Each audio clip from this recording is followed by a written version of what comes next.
Hey everybody, welcome to this week's Q&As.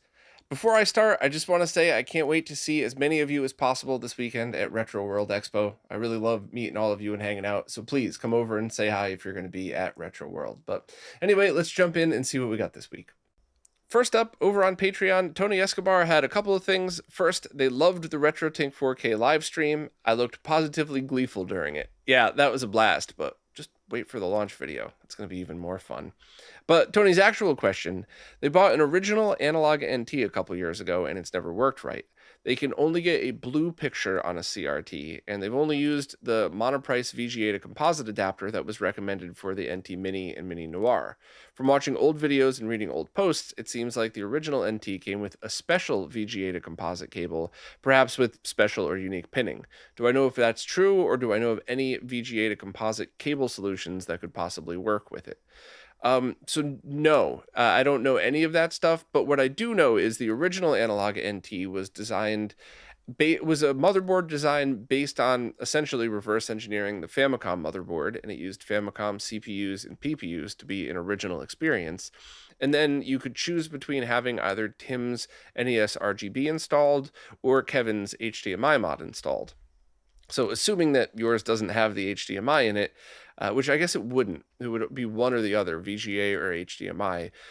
My guess is that you would need to switch the palette switch to bypass, just like on all NES RGB installations, to get composite video out, and then you would need to get a cable that's wired properly. But I would reach out to Analogue directly. I mean, I wouldn't expect them to support hardware this old, but I would absolutely expect any company to just respond to an email and let you know what cable to get or what the pinout is.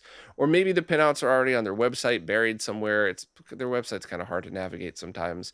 But if anybody else has any info on that, please chime in, because that's something that we should throw up on the consolemods.org wiki, just so that no one has to go looking for this information anymore. We could all just have it here and sadly, not have to rely on companies to support their own products. But I guess we could just start from there and kind of see where you go, because I don't even remember if that one has the color palette switch. I assume that it would, but that would definitely be it. And if you're talking about RGB, also try checking that out. You could do VGA to VGA with an HD15 to SCART. That should work. I can't imagine they would have wired that any different than RGB H-Sync. So yeah, but you're gonna have to get the pinout in order for that to work. So either get it directly from Analogue, or maybe one of the awesome people listening could chime in and let us know where to get that.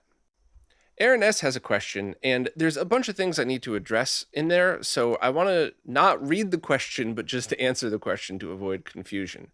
So, the first easy answer is there a good solution for having a power switch for any of those powered HDMI to component or VGA adapters? And I personally like to use the AV switches with power switches. I use that for my arcade machine. Those are pretty cool. You could try to get an inline power switch on the DC side, but generally speaking, no, you have to wire in or plug in some kind of manual push button switch for it, or just regular toggle switch for it. So that's an easy answer. However, what they're looking to do is kind of something that I think needs a couple of thoughts. So first, they said they're routing a bunch of stuff through their AVR into that converter into a G-comp switch. So first and foremost, make sure that your AVR isn't adding latency. Almost none do through the HDMI ports unless they advertise some kind of scaling feature, so you're going to want to check that. But every AVR I've ever tested adds tons of lag on the analog inputs. So they were always designed with the same cheap video scalers that you get in those cheap composite to HDMI boxes, never, ever, ever designed for video games. So definitely never use those. But also, when you're running all of that stuff in, you need to make sure that it's outputting at the exact resolutions that whatever your target display is going to be running at. So if you have this stuff outputting at 240p, 480i, or 480p, and you're going into a G-comp into a multi-format BVM, great, perfect. Or I guess even 720p and 1080i would work then. But if you're going to be running things like 1080p, you need to downscale those first. The other thing is, if you're going Mr. Direct Video, you can't just plug it into an HDMI to component converter. You need to go HDMI to VGA, and then use a converter like the one that Greg is about to release. I think pre-orders are open now for that. Because of the way the signal is routed and how the signal works, that's the only way to reliably do it. Now, some people have messaged me to say that their HDMI to component video converter worked fine. You just have to set it up for direct video as if it was VGA, but then you just use that converter and it'll take care of it for you. But I would never rely on that. I mean, if it works, cool. If you already have one, try it. If it works, there's zero harm could be done. But I wouldn't rely on that, because if you tell somebody, oh, go to this link, like I always warn people, you could buy 10 people could click on the same link and each buy something at the same moment and get 10 different guts inside that adapter. So you never know if the one that you're going to get is going to support all of that stuff. So I would absolutely be careful about that and kind of look into Greg's solution for that part of it. So maybe separate the Mr. Direct video into component and go direct into your G-Comp, and then just have like a Mr's digital audio output going into your AVR. That should probably work fine. So please let me know if you want me to elaborate on any of that. I know how confusing this stuff gets, so just let me know if you need any clarification. I just wanted to make sure to answer properly so that you would know now what questions to answer or to ask, not after you've already bought all this stuff and found out that maybe one piece isn't the right one. Next up, Everett wanted to follow up on the conversation from last week of, have I talked to Zeus at all? Are there any new panels coming out? Is there something that runs at 120 hertz? It's 4x3. And the answer to all that is still no. Emotionless, not happy, not sad. Just no, I haven't had any contact. No shade being thrown or anything. But I do want to say that what can be done with 120 hertz, I think, is far more important than having something that's 4x3. So yes, if you have an original arcade machine that you need to put a monitor in that you can't fit a 16:9, that's fine. But being able to run stuff at 120 hertz with BFI, I would choose that over a 4x3 screen, especially if you could just take that and mask it off to look like a 4x3. But if you want more info on that, I hate to self promote here, but you should definitely check the YouTube channel within a day or so, because I think you'll have a lot of answers to what BFI could do. Next up, Rent Optional was looking at getting one of those Neo Geo CD controllers from 8BitDo, but they were wondering if there was a way to get it working on a Dreamcast. So you would just have to find a USB to Dreamcast controller adapter, and I could swear I've seen them before, but I don't remember exactly where. And there's certainly a few other things that you could probably hand make that are probably going to be low latency, but it would be really neat. Does anybody know, or maybe I'm just forgetting, and maybe I own one and it's sitting in my Dreamcast box over there and I forgot completely about it. But does anybody know just a USB to Dreamcast adapter? And I mean, hopefully that would be just the easiest solution. And Rent wanted to say, why a Dreamcast? In case you didn't know, you could run most, if not all, of the Neo Geo CDs library through patch CDIs, either via burned media or an optical drive emulator. The games play great, but just feel wrong with a Dreamcast controller. They don't know much about the adapters available, and we're curious if myself or anybody else would know if that's possible. So that's a cool idea. The only other thing I might suggest is look into like that Dreamcast arcade stick, because Neo Geo games are also essentially arcade games too. So maybe that might be cheaper or easier overall, but it's a good question. I do hope somebody chimes in with a description. And remember, please don't put links in the YouTube description. YouTube will just delete them. It doesn't even go into my held for review box anymore. They just delete them. So just put a description of what it is that you're looking to link to, and I'll try to find it and drop the link in the chat. So yeah, I mean, I hope we just find an easy solution for that. Next up, Walter Hinman wants to know if I know anything about what the Mars FPGA project is that has been teased on social media. And full transparency, I didn't know anything about it until I saw it pop up. I reached out and asked a whole bunch of questions and got some very good responses. It looks really promising. It looks absolutely awesome.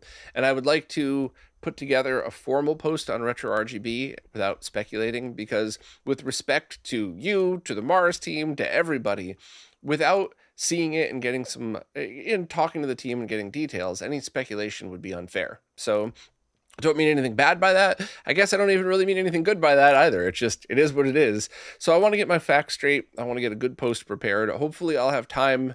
The expo is going to take up all weekend, and preparing for that, preparing for a bunch of other stuff. So I don't know if I'll be able to get it in before the next podcast, but if I don't, there's no pre-orders or anything yet. So that's kind of one thing that I always, not to get off on a sidetrack here, but I'm always crunched for time to be able to get stuff done for the weekly roundup.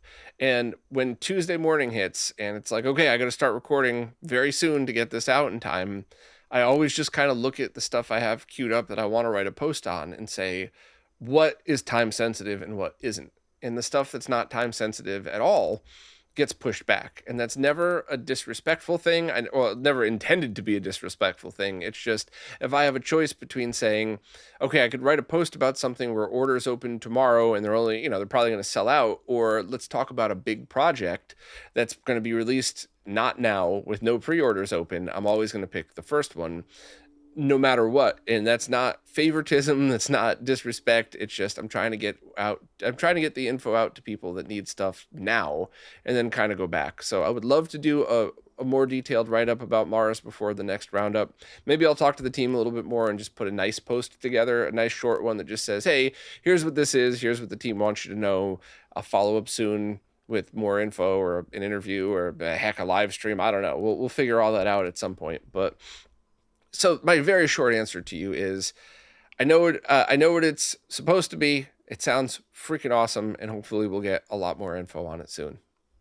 Before I go, I just want to talk for a moment about supporter early access to videos, about why I didn't do it this time, and really just kind of be open and transparent like I always try to be, because I always try so hard to show supporters how much I appreciate that. And actions speak louder than words. So let me just kind of give you a basic overview. For any video content that I release, except the weekly roundup, that very often comes directly down to the wire, but any video content that I release is almost always put out at least a day in advance for people who support. This is mostly a courtesy, just to say thank you, and just to hopefully make you all feel like I'm thinking about you. I also am lucky enough to have some incredibly smart and talented people who are supporters, so very often I've posted something in advance and had them say, hey, you made a mistake here, maybe you should think about this. So that's always appreciated. Very often I don't have time to go back and fix that, but I always take that feedback, and I really do appreciate it. So I try to always do that, and the general feedback is mostly nobody cares. And I mean that with love. I don't mean that as a dig to me or you or anybody, but mostly people just wait till it pops up in their YouTube feed, or for the kind of long form podcasts, people almost always wait for that to show up on audio only podcast services so they could listen to it while they're doing other things. Almost all of those interviews that I do end up having far more listens on audio only than video, which is fine. I don't care either way. I'm glad people care to listen. But some of the bigger stuff that gets launched, I do like to give at least a day for people to absorb it, sleep on it, see if they want to do the pre-order or not. And sometimes, I'm not often, but sometimes I'm even able to get early access for supporters who want to pre-order it before. It doesn't happen often, but on some of the projects that I'm directly involved in creating, I try to do that. But this one that hopefully will launch today, either if something goes wrong and I can't launch it, I'm kind of making no sense here. But for the video that was going to launch today, it came right down to the wire, obviously, because I don't even know, it's not even out yet when I'm recording this.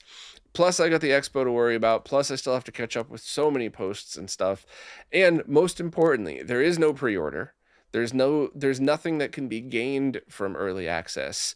So I just wanted to spend a couple of moments explaining where my head's at with all of this, asking you what your thoughts are, and explaining why something that I hope is a bigger video wasn't presented to you first. And it really is just a time crunch. If this wasn't the same week I was doing an expo, I would have put that out today. I would have put the video out tomorrow, or out today to you, to everybody tomorrow or Saturday. But this was really just a timing thing. But I would like to know your feedback on all of this stuff. Do you want, or should I continue doing early access? Do you want me to change any of the stuff that I did? Is there anything I could do to make you feel like I appreciate you as much as I do? So I really just kind of wanted to put this out here and have an open and transparent conversation with people that support. But as always, if you're new to these Q&As, thank you for everybody that participates. Thank you for doing them. If you're new, just ask any question that you want wherever you support in the latest Q&A post, because I can't really figure out what's a new question on an old post. Plus, I like just scrolling through in real time and just kind of seeing and having a conversation like we're having here today.